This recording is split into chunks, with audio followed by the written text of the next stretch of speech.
Acá hay Ahí está. más que estamos admitiendo. Tengan paciencia que estamos admitiendo a los que van llegando. Y ya largamos.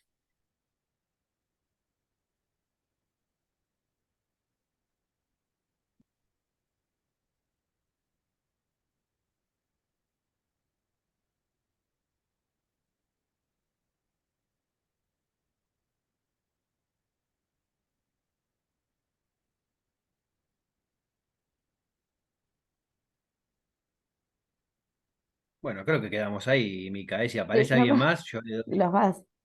le Sí, doy el ingreso. Pero así nos rinde y podemos avanzar un poco más. bien. Bueno, buenas noches a todos. Gracias por compartir de vuelta este encuentro adicional que quedamos que íbamos a hacer el lunes pasado, porque la verdad que nos faltan gran parte de la presentación de lo que era el tema que estábamos viendo y era una pena que no lo pudiéramos ver y compartir y discutir.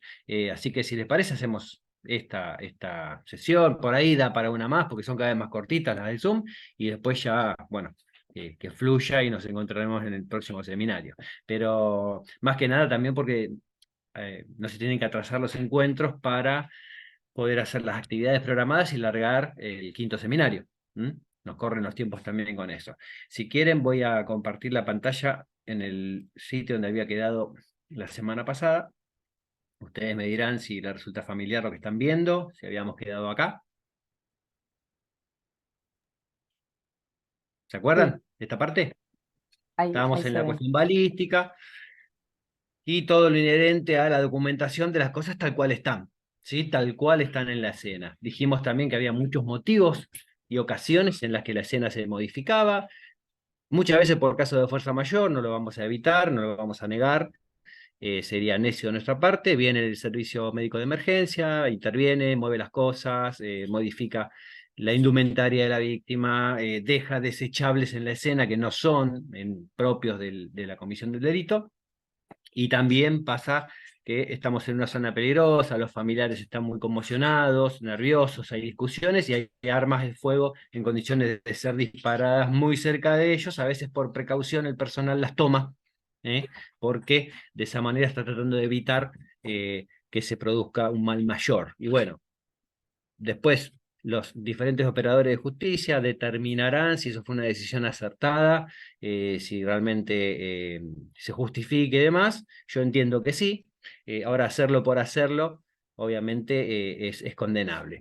Decíamos que en el caso particular de los revólveres era importante fijar el contenido de los alvéolos, ¿sí? Tengan más o menos alvéolos, que va a depender del calibre y la manufactura del arma. La idea es documentar fotográficamente y tal vez con algún gráfico como el que está acá en pantalla, si lo ven, que tiene cada uno de los alvéolos. Puede que no tengan nada, puede tener un cartucho completo e intacto, un cartucho completo y no intacto, o una vaina servida. Y siempre lo tomamos, o al menos es una sugerencia, la creatividad acá es libre de cada uno, total uno es responsable de lo que hace en la escena, en definitiva, pone la firma. Generalmente tomamos el plano posterior del cilindro de carga, del tambor de las armas de fuego de repetición, los revólveres, como si fuera un cuadrante de reloj, y usamos los alvéolos como si fueran las horas. Así que ahí podemos especificar también la manufactura del cartucho que ocupa cada alvéolo, que en los casos del mundillo criminal suele ser un popurrí de marcas. Usted agarra por ahí un revólver de un legítimo usuario que se dedica a ir al polígono y demás, tiene todos los cartuchos de la misma marca, generalmente marcas caras y demás, pero los revólveres de la calle no se repite la marca en ningún cartucho porque es lo que encuentran para salir a trabajar, como dicen ellos. Acá tenemos también algunos ejemplos que podemos citar cuando manipulamos este tipo de armas. Por ejemplo, les decía que un cartucho puede estar completo, pero no intacto. ¿Qué significa? Que hubo un intento, una deformación del iniciador, ya sea de fuego central en la cápsula fulminante o de el anillo del culote de las vainas de fuego anular, una abolladura, pero que no dio resultado para iniciar el ciclo de disparo. Sin embargo, eso debe ser descrito, porque puede llegar a configurar en el episodio que se investiga un intento de hacer que el disparo no salga, y que el disparo salga, pero por causas ajenas a la voluntad del tirador, por mal funcionamiento del arma y o del cartucho, el disparo no se produce. También es cierto lo que dice el apartado 3, los alvéolos pueden tener cartuchos o vainas del mismo calibre, pero con diferentes longitudes. Y ahí tenemos algunos calibres que son compatibles para la carga en otro arma de similar diámetro. Por ejemplo, el 32 corto o el 32 Smith Wesson Short se puede cargar en un 32 long, ¿sí? O el 38 corto se puede cargar en un 38 Special o en un 357 Magnum. Lo mismo, el 38 Special se puede cargar en un 357 Magnum, pero no la inversa, por un diseño de fábrica para que no se produzcan sobrepresiones que el arma no estaría preparada para soportar. También es cierto que el balístico, con alguna tensión superficial en la escena, pero con especial hincapié en el laboratorio balístico, va a tratar de verificar si el arma tiene signos de haber sido disparada. En la práctica, más allá de lo que dicen los libros, ¿qué hace el balístico? Con signos macroscópicamente visibles, organolépticamente, indica que hay aposentamiento de residuos sólidos producto de la deflagración de la pólvora en algunas partes propias del arma que están cerca de ese proceso deflagratorio. Por ejemplo, en los revólveres, la cara anterior del cilindro de carga manifiesta signos de uso cuando se puede apreciar un fenómeno que en la jerga balística denominamos rebufo, que es todo el aposentamiento del residuo sólido de pólvora alrededor del orificio anterior del alvéolo. Eso también obedece o puede obedecer a que se haya aposentado con anterioridad al hecho que se está investigando, pero es un indicador. Después en el contexto veremos si el tirador tiene signos en las manos, todo eso nos va a dar la pauta de si ese signo es contemporáneo al hecho o es anterior, ya que estas personas no suelen ofrecerle o brindarle un mantenimiento apropiado al arma. La manipulación del arma, como dijimos hace un ratito, se puede dar por contaminación o por simulación del hecho. La contaminación, dijimos, el equipo médico de emergencia que asista a la víctima, que si tiene un objeto en la mano se lo quita, si tiene un arma cerca la hace a un lado. Estoy admitiendo un montón de gente ahora, Mica.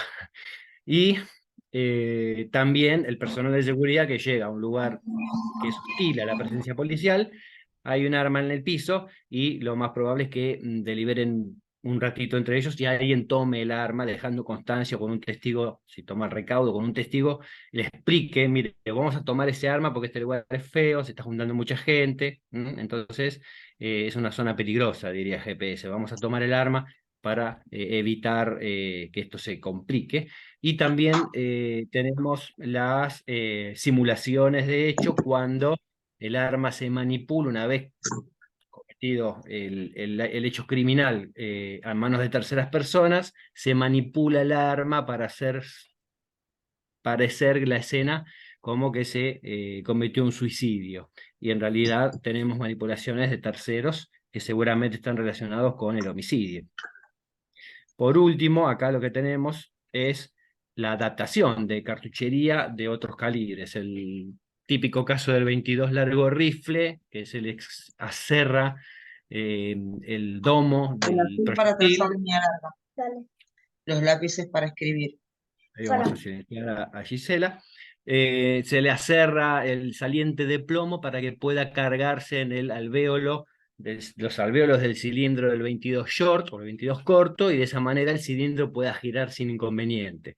Es una locura, a veces la presión del cartucho 22 largo rifle en un arma de mala calidad o con un desgaste pronunciado puede llegar a producir lesiones a quien la acciona, pero es la última de las preocupaciones de estos sujetos que salen a delinquir con este tipo de armas. Y al final tenemos una imagen muy interesante, un revólver lechucero, un top break de quebrar con una adaptación. El revólver que ven ahí, que tiene el eje estrella asomado hacia afuera, el extractor hacia afuera, corresponde a un 38 en diámetro, a un punto 38, pero tiene cargado un cartucho .32 long con un suplemento de hilo de cobre, el núcleo de los cables de conductividad eléctrica, que se le adosa para que quede centrado el cartucho en una recámara más grande y de esa manera el percutor, que es de fuego central, puede incidir más o menos correctamente en la cápsula fulminante para que se produzca el disparo. Ahí tienen dos imágenes más de un 38 corto, de un 32 corto y un 32 largo, que tienen ese suplemento, voy a admitir a alguien más, para poder ser cargados en revólveres calibre 38. Y por último, abajo a la derecha tenemos una típica, la bala Dum Dum, que le dicen.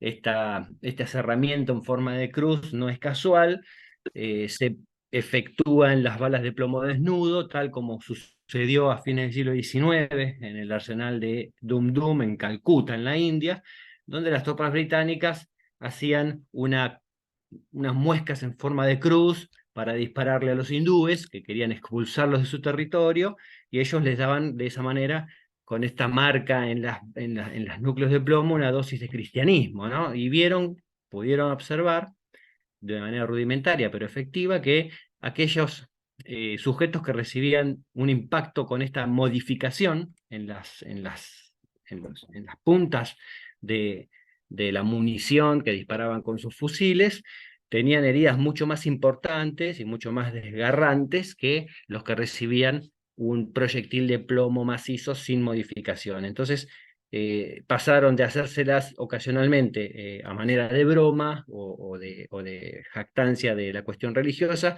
a hacérselas intencionalmente con sus bayonetas para que sea más efectivo el poder de parada de esos disparos. Pero bueno, esto es una anécdota que nos remonta al surgimiento de la munición expansiva. Hoy en día se fabrican municiones que tienen esta capacidad de expandir drásticamente su calibre por justamente la morfología de su punta. Bien, creo que con esto terminamos con esta parte que decía de los recaudos y demás. Y acá tenemos algunas imágenes que por ahí rara vez lo hacemos en la práctica, porque las cajas estas, la he visto en Gendarmería tiene cajas que están impresas con todas las membretes y toda la cuestión institucional, con cuadros para rellenar con bolígrafo y demás, pero nosotros rara vez podemos tomar estos recaudos. Tal vez vienen de alguna comisaría medio prolija o de algún oficial que recién empieza y quiere hacer las cosas bien. Vienen cajas, pero de facturas, de zapatos y de cualquier otra cosa, no son comparables con la Gendarmería. No está mal, o sea, mientras la caja no contamine a la muestra, que no tenga dulce de membrillo, la pistola, que cuando la sacas de la caja de facturas, está bien, es una buena manera de que el indicio material este se mantenga quieto, porque está sujeto con precintos, que se evite la manipulación, el toqueteo y también el accionamiento del arma. Sí, también se pueden poner estos precintos, como en esta pistola Beretta o en este revólver, que abarcan partes fundamentales, esenciales del arma, para inmovilizarla de alguna manera o evitar su carga. En el caso del revólver evitan el giro del cilindro, en el caso de la pistola evitan que el cierre se consolide y que no genere la duda de si está cargada o descargada. Más allá de eso, siempre hay que verificar el estado de las armas. Como la pistola que está arriba a la izquierda, si el arma en la escena del crimen estaba con el cargador puesto y la munición en su interior, incluso un cartucho en recámara, hay que desactivarla, hay que descargarla, el cargador debe ir por separado, la munición es un buen recaudo ese de ponerla en una bolsita con cierre tipo Ziploc, que pueda albergar la munición y que además nos permita ver, contabilizar la munición sin necesidad de tocarla, ni de abrir otros envoltorios que pueden estar cerrados con recaudos legales. Que se pueda ver la bolsa transparente en armas es lo ideal. El polietileno de alta densidad nos va a dar la tranquilidad de que no se va a desgarrar en el transporte, en el almacenamiento, y nos va a permitir también ver el contenido, verificar la numeración de serie en las partes externas visibles que tengan la numeración de serie, a veces está suprimida, lo sabemos, y contabilizar la munición. Bárbaro. Acá tienen más ejemplos para armas largas, para armas blancas. La idea es que la punta y el filo en el arma blanca estén protegidos justamente para evitar que rompan el mismo envoltorio que las contiene, ya sea una bolsa de plástico, un sobre de papel, de cartón o una caja, y también, por supuesto, para evitar que quienes la manipulen en su transporte, determinaciones periciales o almacenamiento, salgan lastimados con este tipo de elementos.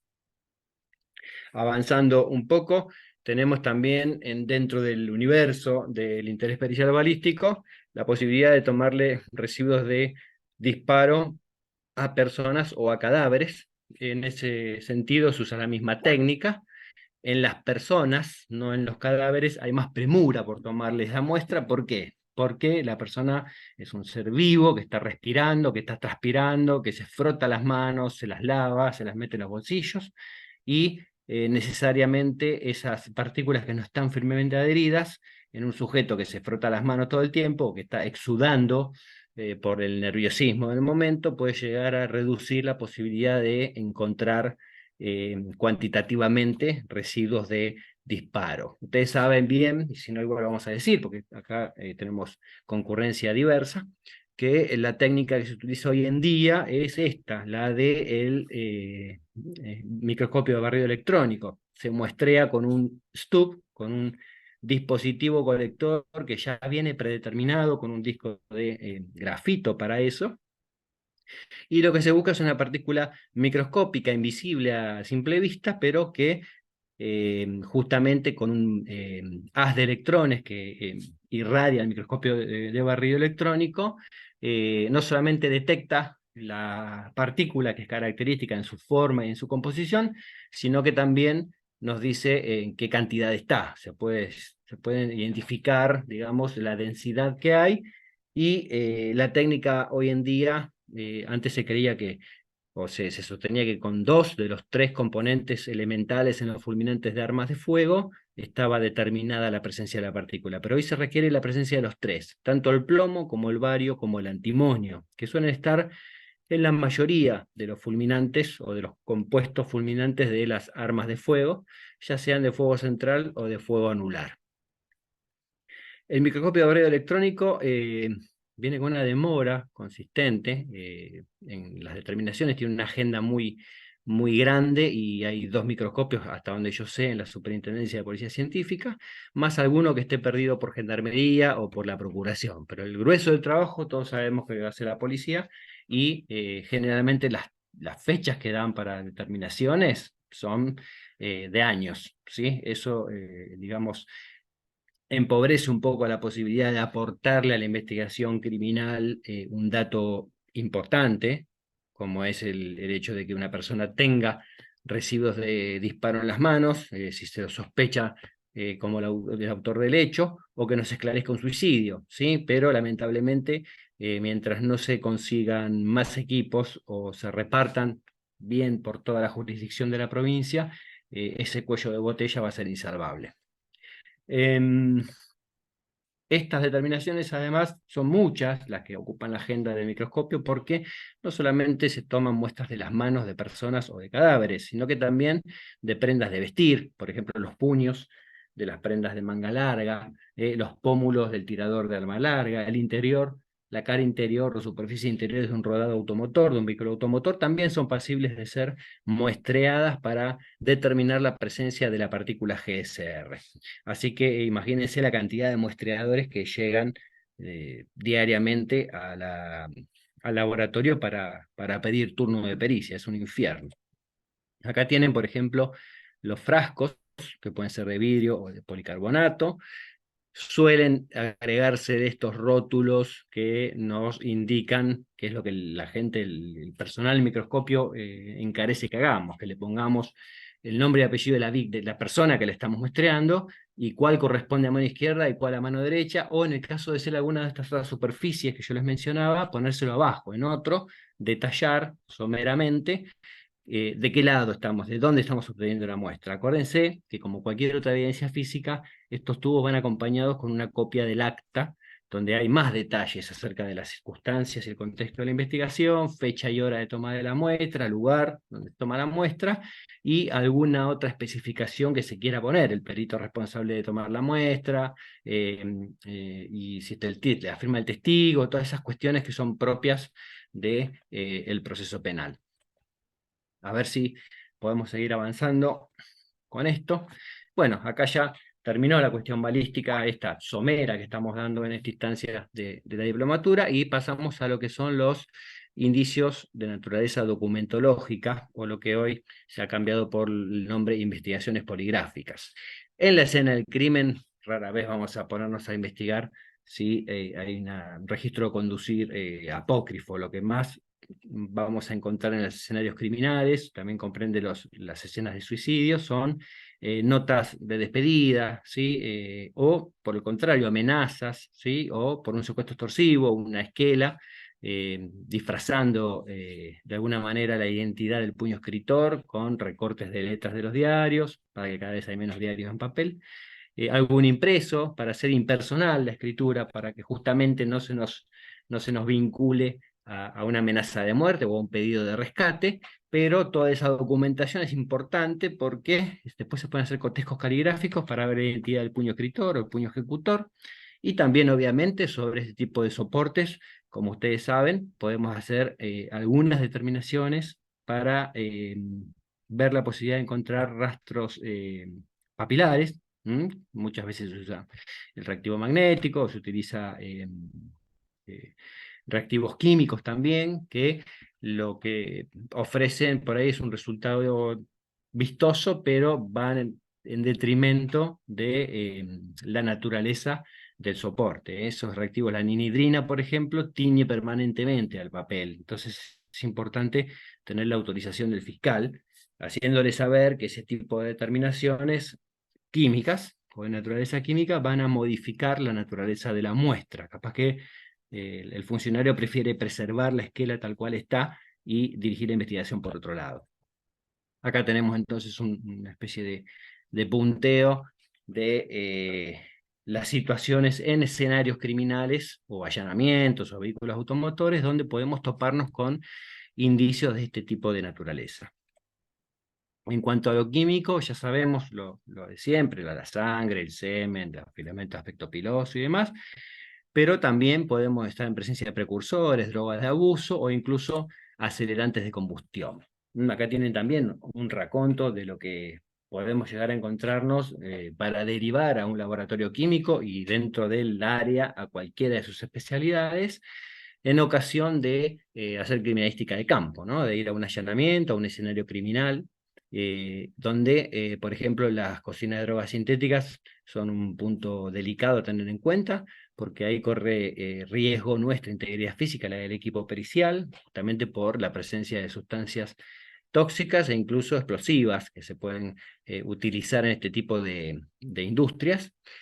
También podemos tener recipientes con los cuales, en los cuales se almacenó algún tipo de acelerante con el que se originó un incendio intencional generalmente, y además vamos a ver también que podemos buscar la presencia de esos acelerantes en los diferentes objetos, si son absorbentes mucho mejor, que están en la escena semicombustionados o totalmente combustionados.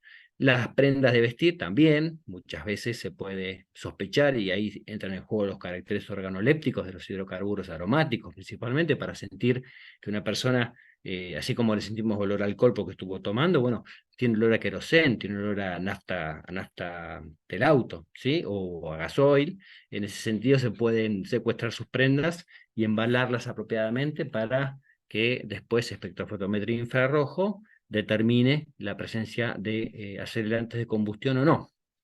Y por supuesto, con los medicamentos se fotografían in situ, a veces están en blisters y cajas identificatorias, a veces no, están sueltos y desperdigados.